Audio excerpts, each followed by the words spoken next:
Welcome, ladies and gentlemen, to the first and new N2kb Show, where me and Robert are going to sit down and we're just going to basically talk about whatever we feel like.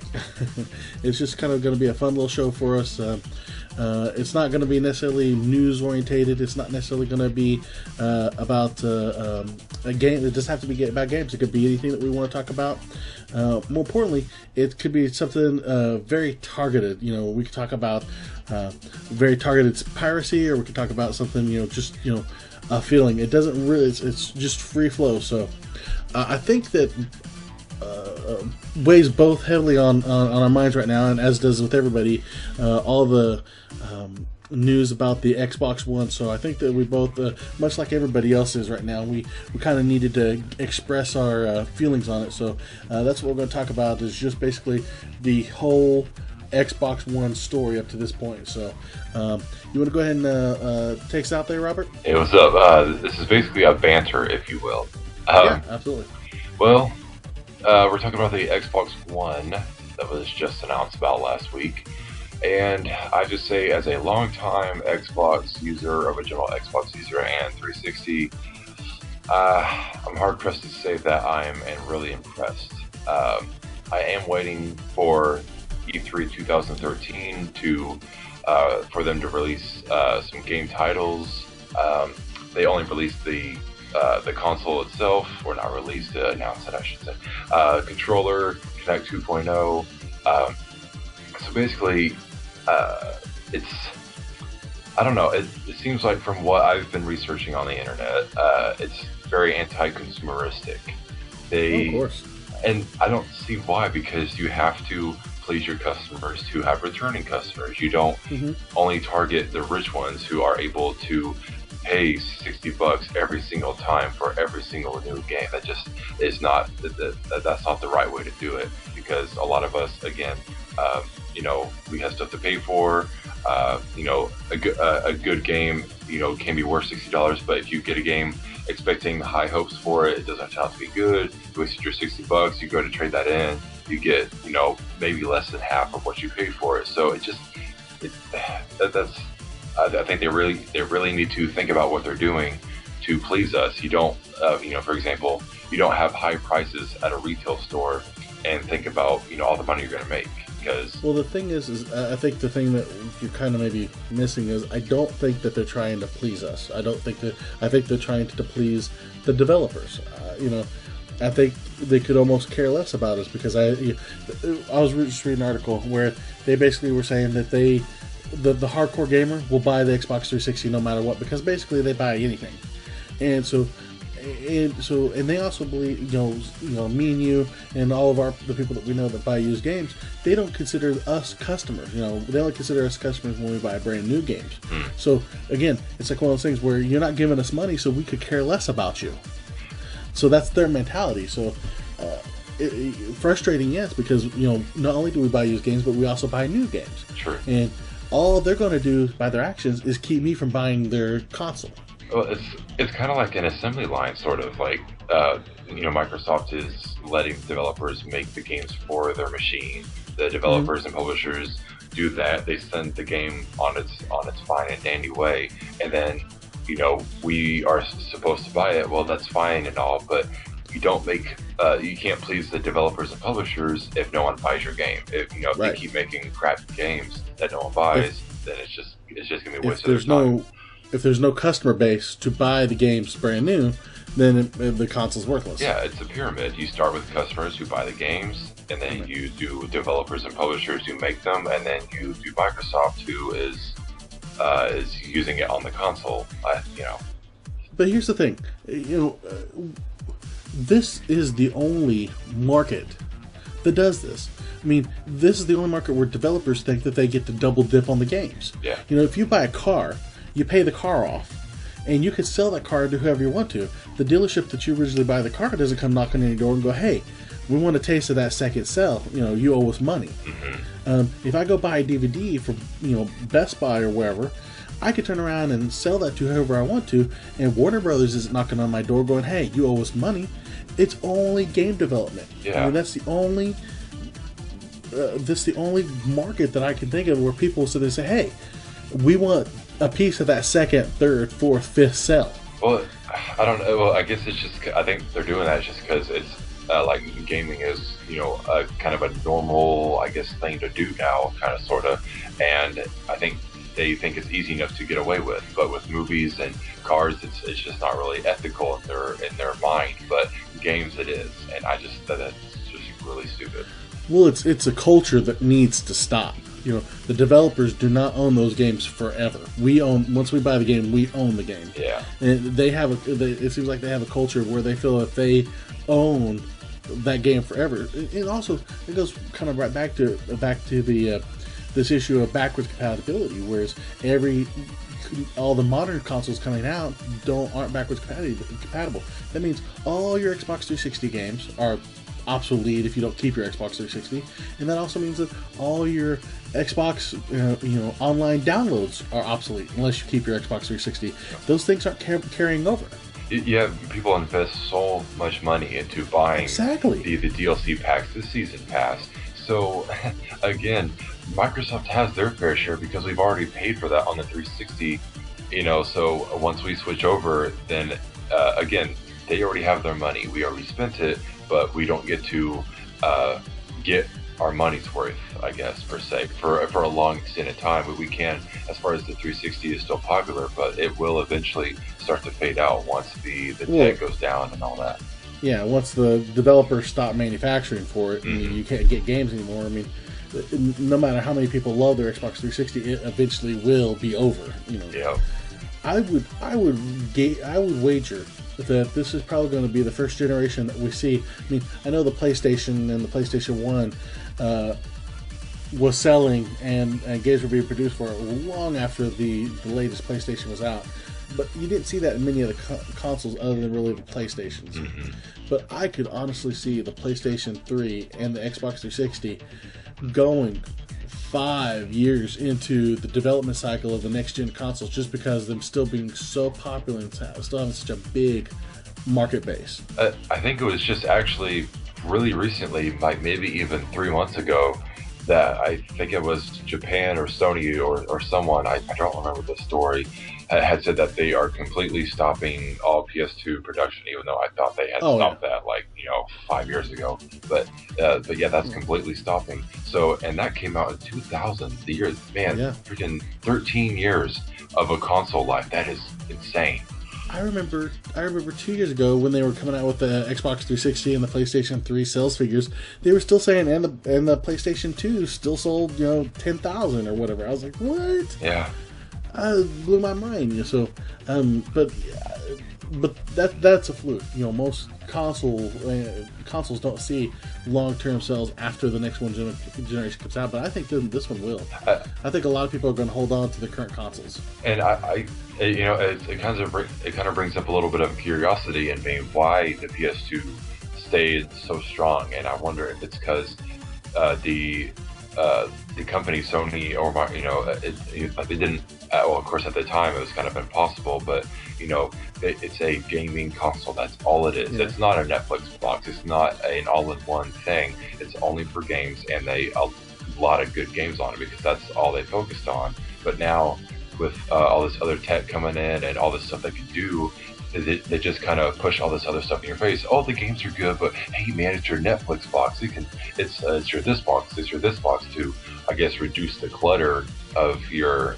entertainment center, which is nice. But I'm not opposed to having a Blu-ray player and Xbox 360, a cable box. I'm not opposed to all that. Yeah, it kind of takes up some space and whatnot, but I would rather have people focus on games and games only to enrich my experience. I agree, but I think that Microsoft, what they're sitting there saying is we already have.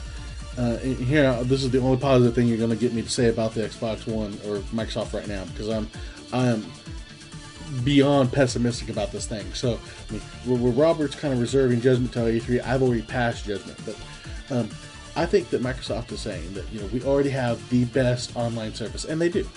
And they're already saying that just wait, we got the games covered, because they're saying that they're developing over 15 in-house exclusives, over the next year. That's ridiculous. Yeah. 8 new IPs.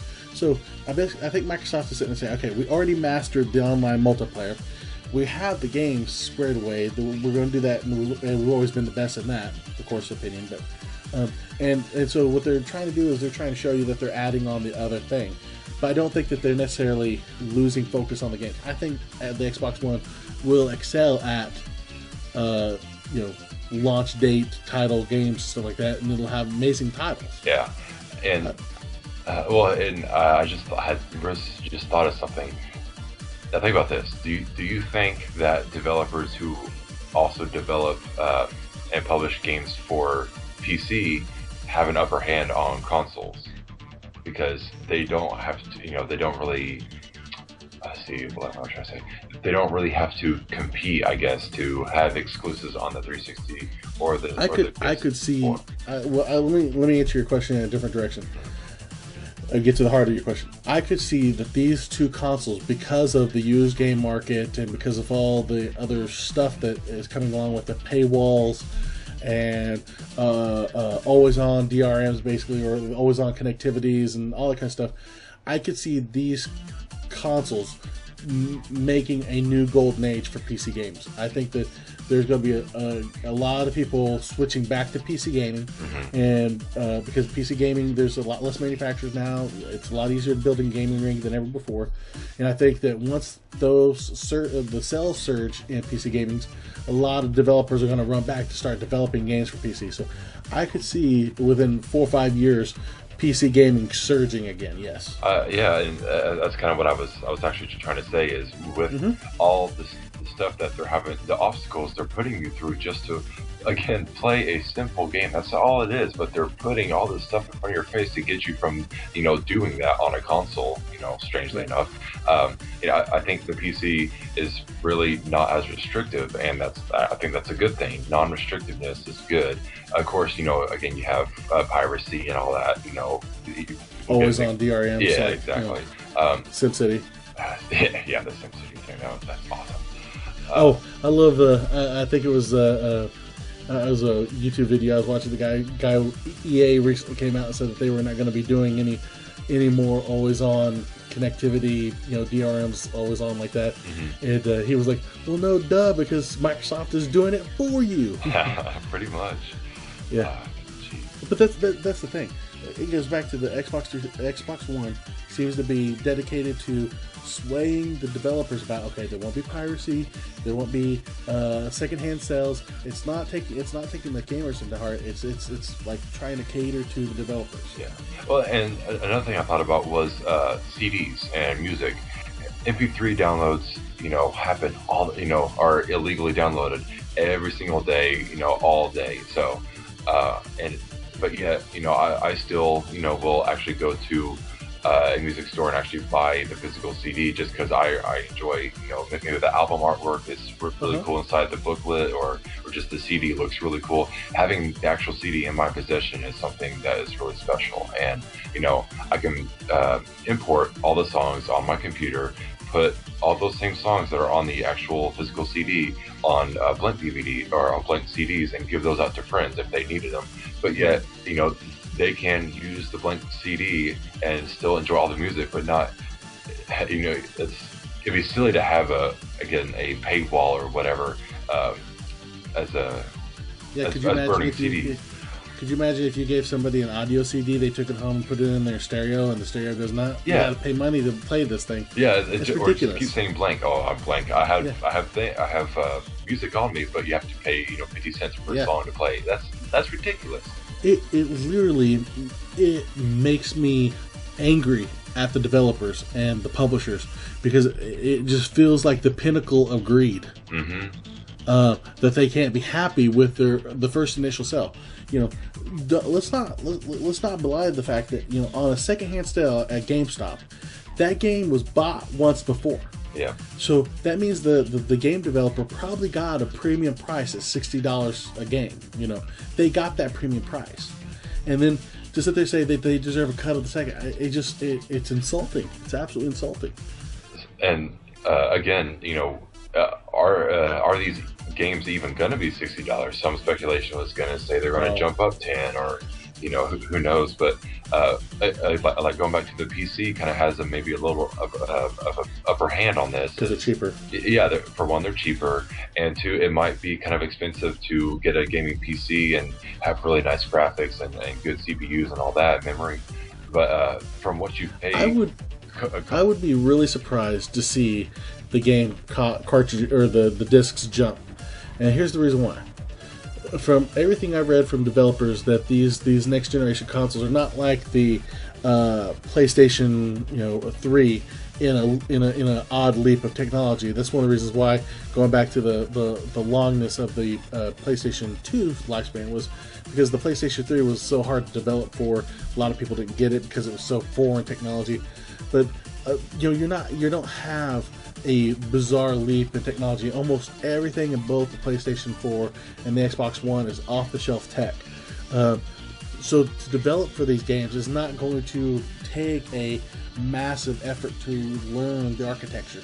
So I don't think the cost to develop games aren't going to balloon that much, like they did in in preceding generations. So I think that they're going to stay right at 60 plus. Yeah. Plus, that would be the cyanide pill on the suicide if that not only did they cut off all used games, but then raised the game costs by $10-$20. That would be fantastic. Sarcasm. Yeah. I think what they're going to I think that's going to be the trade-off. They're going to sit there and say, okay, listen, in their mind, I don't think this is right or logical, but I think this is trade-off. Okay, so if we guarantee that everybody that buys our game is not going to buy it used, they're going to buy it brand new, we'll have more revenue, and therefore we don't have to charge as much for our games. It'd still be 60, then obviously not 70 or 80, but I think that's the trade-off. I think that's one of the reasons why they're doing a paywall for used games, especially on the Xbox One. If you go and buy a used game, you take it to your house, plug it in, and all of a sudden now they're wanting you to pay like a season pass or a paywall or something like that, is to basically get that that $10, $20, 10, 15 bucks, whatever the paywall will be. But I think that's paying off. I would be shocked, literally shocked, to see prices of games go up again. With all this stuff that you're paying for these new consoles, you might as well just buy the gaming PC and just stick to that. I don't understand what their motive is on having so much money invested to, again, it's so simple, play a game. The other thing is, let's put it this way. Okay, so they take it to where each game is serial coded and you have to install it on your hard drive. Okay, the hard drive is a 500 gig, which is nice. That's a big hard drive. Don't get me wrong, big hard drive, but you cannot change it. It is inside the machine. It is not a removable hard drive like on the Xbox 360 or a user replaceable hard drive like on the PlayStation 3. It is embedded inside the box. That means you'll never be able to upgrade that 500 gig. Now, if you are forced to install games, how many games can you get on there? Exactly. 10, yeah. 20? Yeah, that's what people were saying. With the Xbox One, they've gone to Blu-ray, so that means the developers are going to be ballooning up the size of the game to spread out over that disc.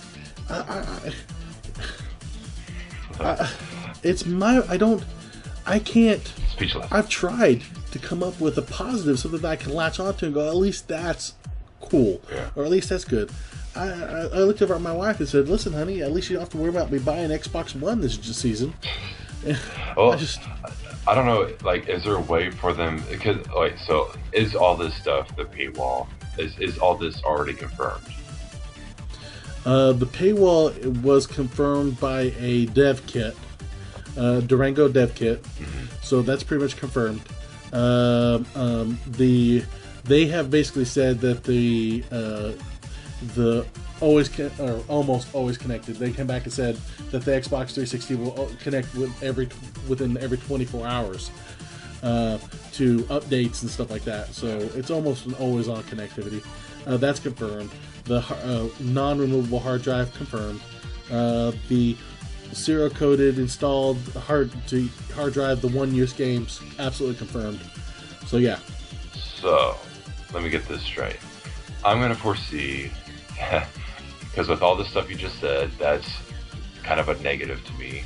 So I'm just going to say that when the Xbox One launches, probably sometime in November, we will we will see more Xbox 360 um, purchases more than the Xbox One. Just I don't know, man. I mean, here's the thing. Here's the hard thing. It's like, when the whole Call of Duty fiascos and stuff like that were going on, everybody said they weren't going to buy it and sell records. When some of the shenanigans in the past have gone on, SimCity, for example, we already mentioned that, selling like crazy. I mean, it's like on some level, maybe Microsoft's right. Maybe we will buy anything. When they first started doing the paywalls for games, like I remember some of the used games that you could buy. A lot of the content would be locked if you didn't have the code from a new retail release. Gamers were going nuts over that, but those games still went on to do well.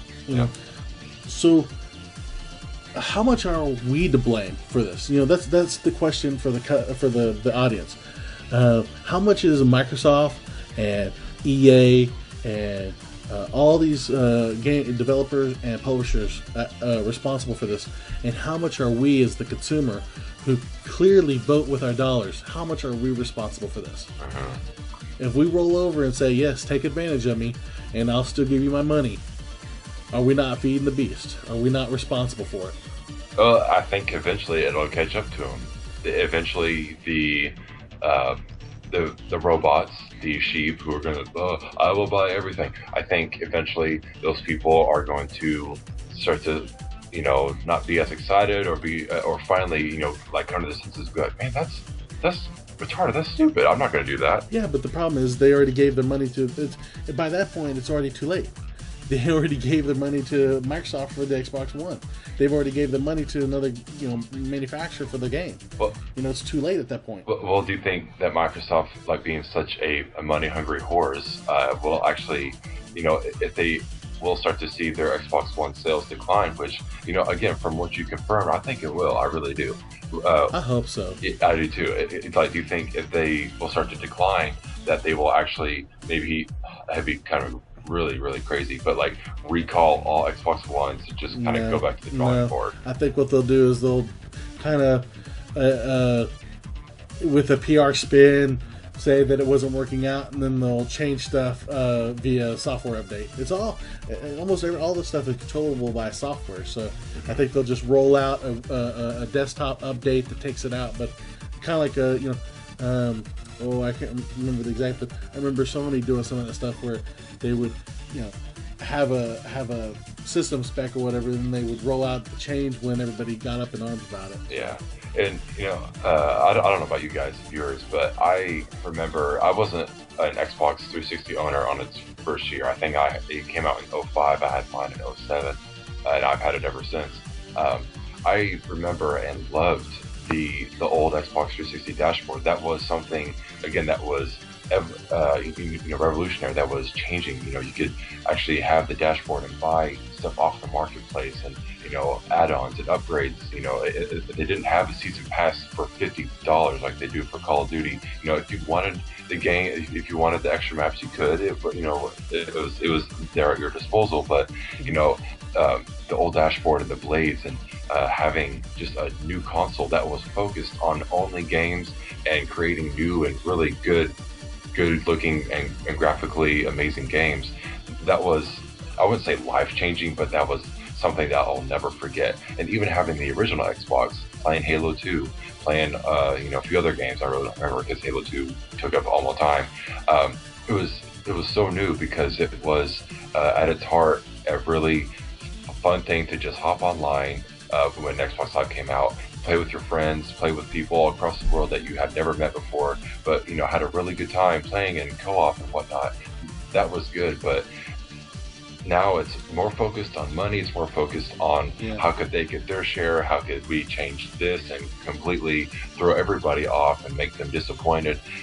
They're going in such a wrong direction that I don't know if this thing is actually going to last as long as a 360. I really hope it doesn't. I hope they, realize that they made a huge mistake with all this stuff and just kind of, come up with something better maybe within 3 years. These corporations don't tend to admit their mistakes. They, so I don't want. Look at the PlayStation, PlayStation Vita and stuff like that, they don't usually admit their mistakes. Yeah. But anyway,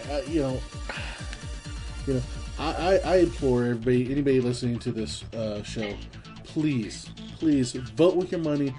Tell Microsoft that you're outraged at this. That used games is a vital part of the gaming culture and the economy. People that can't otherwise afford top shelf games when they first roll out at $60, this is the only way they can play them. Protect your fellow gamer. Don't go out there and buy the Xbox One. So that's my plea to you. Don't buy the Xbox One unless they come back out and say conclusively that they will support used games. Always, forever, I'm in. Because that would be my other fear, is that they come out and say, oh, no, we have it's like PlayStation. Oh, it's up to the developers whether they want to support used games or not. That's BS too, because almost every single developer is going to take advantage of that paywall. Mm-hmm. Well, yeah, I don't know. Man, it's ridiculous. I want to hear the audience's reaction. I want to hear your guys' conversation. I want to hear what you guys think about the Xbox One. I want to join in on this kind of rant and banter between the console wars, and how ridiculous that the publishers and developers are going with all the stuff that they're thinking is going to be, the best way to go when it really isn't. I want to hear your guys' opinion full on. Absolutely.